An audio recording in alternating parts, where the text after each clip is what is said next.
तो hello guys, welcome to battle ground mobile India. तो pro YouTuber होने की वजह से तुम्हारे भाई को मिल गया हार्ली एसएस और मैं डाल रहा हूँ सबसे पहले यूट्यूब पर इसका गेम प्ले। तो क्या कुछ हुआ इसमें चेंज, वो सभी हम बातें इसमें करने वाले हैं और साथ ही एक बढ़िया सा मजाकिया सा फनी सा गेम प्ले आपको देने वाला हूँ। तो अब हम उतर चुके हैं ऊंचे लंबे पहाड़ों के बीच में, जहां पर बिल्कुल पहले जैसे इंटरफेस देखने को मिल रहा है, कुछ भी अलग देखने को नहीं मिला। अब हम चलते हैं जहाज में। ये बिल्कुल एक पुराना सा वही कबाड़ का जहाज मिल गया, क्योंकि मेरा जो डाटा था पिछला वो ट्रांसफर नहीं हो पाया। और अब हम उतर गए हैं वहां पर जहां से सप्लाई होता है पूरे पबजी को लोहा। ये है पबजी मोबाइल की लोहे की फैक्ट्री। और यहाँ पर हमारी सिर्फ एक ही कोशिश रहती है कि किसी भी तरीके से बस लोहे के बक्से के ऊपर उतरा जाए।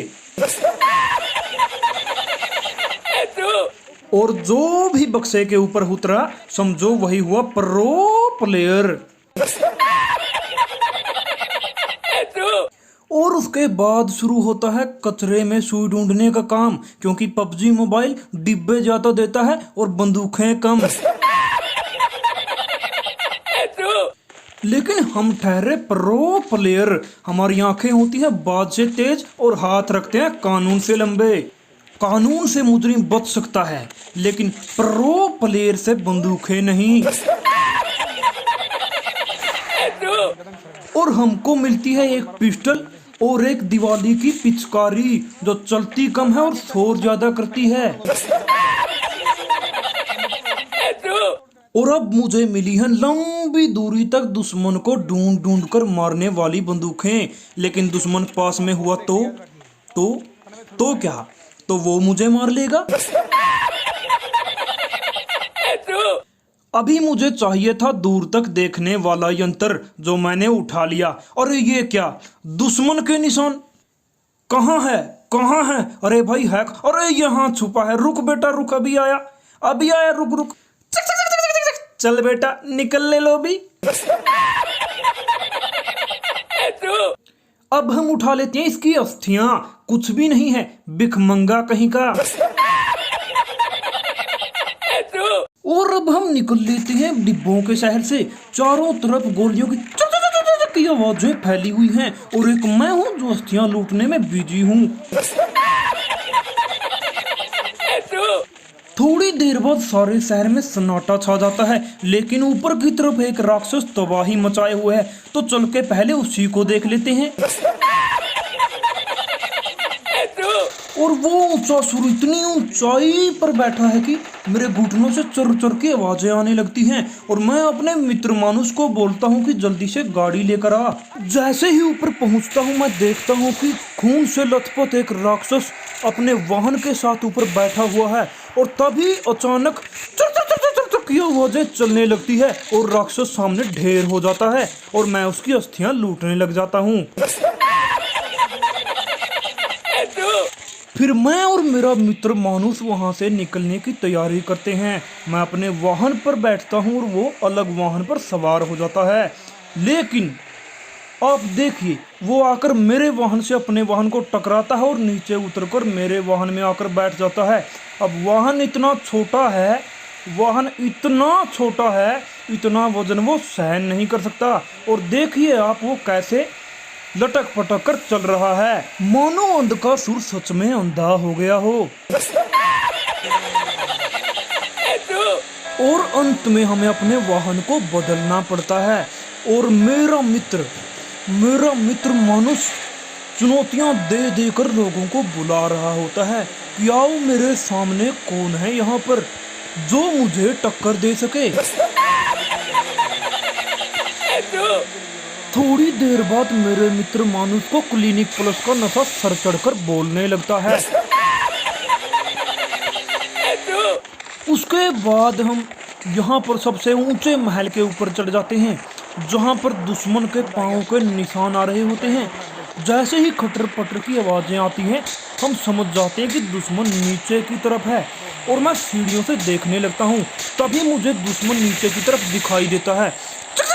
की आवाजें चलने के बाद दुश्मन ढेर हो जाता है और तन्हाई का आलम तो देखो, उसकी अस्थियां उठाने वाला भी हमारे महल में डर के छुपा हुआ है, निकलने की हिम्मत तक नहीं है।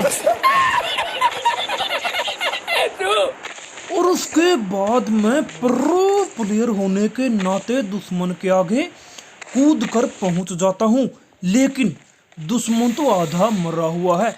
मैंने इसे मारकर इसको मुक्ति दे दी और इसकी अस्थियां भी उठा ली और यहाँ ये साबित हो गया कि सोनम गुप्ता बेवफा नहीं है।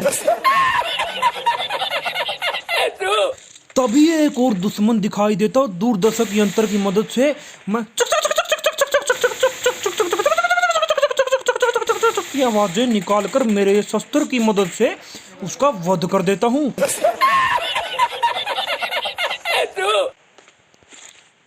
तभी नीचे की तरफ दो खून से लथपथ राक्षस मुझे दूरदर्शक यंत्र की मदद से दिखाई देते हैं, जिनमें से एक को मैं घायल कर देता हूँ और दूसरा मेरे ही हवेली के अंदर आ जाता है। तभी मेरे मित्र मानुस और राक्षस के बीच में घोर संग्राम शुरू हो जाता है और मेरा मित्र मानुस उसका वध कर देता है। उसके बाद अचानक से एक और राक्षस उदय होता है और मैं उसको मार देता हूँ और उसके पास मिलती है संजीवनी बूटी, जिसको मैं उठा लेता हूँ। उसके बाद अचानक एक के बाद एक राक्षस यहाँ पर आने लगते हैं, जिसको एक एक करके मैं उनका वध करना शुरू हो जाता हूँ। और उसके बाद मेरे मित्र मानुस के क्लिनिक प्लस के नशे सर चढ़कर बोलने लगते हैं और उतरने का नाम ही नहीं ले रहे। उसके बाद मैं और मेरा मित्र मानुस संजीवनी बूटी के पहाड़ पर पहुंचते हैं। वहां पर जाकर देखते हैं तो एक भयानक राक्षस संजीवनी बूटी को लूट रहा होता है। तभी हम दोनों जो हैं उसके ऊपर शस्त्र चलाना शुरू कर देते हैं, लेकिन उस भयानक राक्षस के रक्षा कवच इतने मजबूत हैं, हमारे अस्त्र शस्त्रों का उसके ऊपर कोई असर नहीं हो रहा।